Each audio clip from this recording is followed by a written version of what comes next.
আচ্ছা, তারপরে SaaS software service development, এই ফিল্টার, এই ক্যাটাগরিটার কোন কোন জিনিস ঠিক আছে?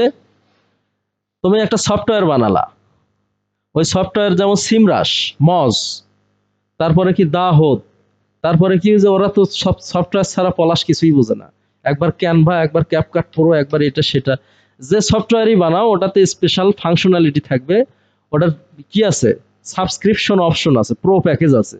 তুমি যদি ভালো কোনো সফটওয়্যার বানায় ওটা যদি প্যাকেজ করতে পারো, প্রথম ফ্রি দিলা, ফ্রি দিয়ে যখন পপুলার হলো, হ্যাঁ, ওটা ব্র্যান্ডিং করলা, করে যখন ওটা পপুলার হবে, ওটা বেচলে তোমার কোটি কোটি ডলার, কোটিপতি হয়ে যাবা। কোটিপতি হতে সময় লাগবে না।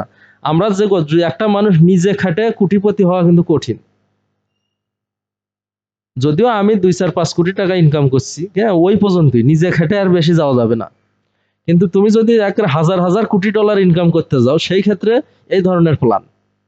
একটা সফটওয়্যার বানালা, বানায় পপুলার হলো, ব্র্যান্ডিং করলা, ওটা সেল করলা। ঠিক আছে? আচ্ছা, গেল। তারপরে হচ্ছে কি, বর্তমান যুগটা ডেটা এন্ট্রি আর মানুষ ম্যানুয়ালি ওইভাবে করায় নেয় না।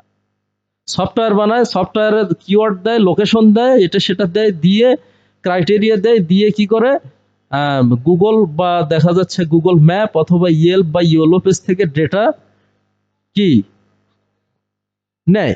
দেখা যাচ্ছে 1 ক্লিকে 1000 ডেটা দিয়ে দেয়, 1 ঘন্টায় 1 লাখ ডেটা দেয়। আচ্ছা, তাহলে 1 ঘন্টায় যদি আমি 1 লাখ ডেটা দিতে পারি, আমার $50, ওই কাজটা করে কি লস হবে? ওই 1 লাখ ডেটা যদি তুমি মানুষ দিয়ে করে নিবে যাও, তোমার দেখা যাচ্ছে যে 1 লাখ ডেটা, তোমার টাকা কত খরচ হবে জানো? মিনিমাম $2-3 হাজার, মিনিমাম $3,000। আচ্ছা, তাহলে যেটা আমি $50 করতে পারতেছি, সেটা তো আমি $3,000 করে নেব না। ওরকম পাগল তো কেউ নাই।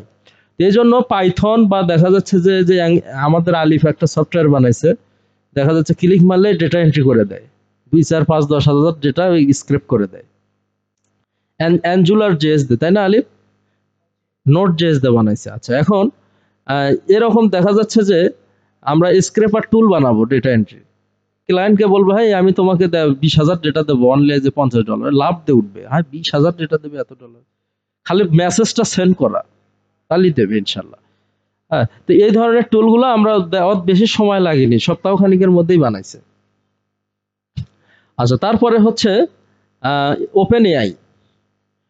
আমাদের ওপেন এআই এর যে এপিআই আছে, এইটা দিয়ে আমরা কোথায় কোথায় ইউজ করতে পারবো, এই এপিআই দিয়ে কি কি মানে ফাংশনালিটি ইউজ করতে, এটা শিখতে হবে আমাদের।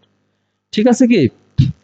তারপরে মেম্বারশিপ সাইট, অর্থাৎ অনেক ওয়েবসাইটে, যে আমার এই সাইটটা সাপোজ মেম্বারশিপ সাইট, তো আমি এখানে সার্ভিস দিব, কি দিব, বিভিন্ন ধরনের সার্ভিস। এখানে আমার প্রো প্যাকেজ করতে হবে। কি করতে হবে? প্রো প্যাকেজ, প্যাকেজগুলো কেনার অপশন থাকতে হবে। কি থাকতে হবে? এটাও মোটামুটি টিকে আছে, এটাও কি টিকে আছে। কিন্তু এখানে আমার ইরোরটা কোথায় জানো?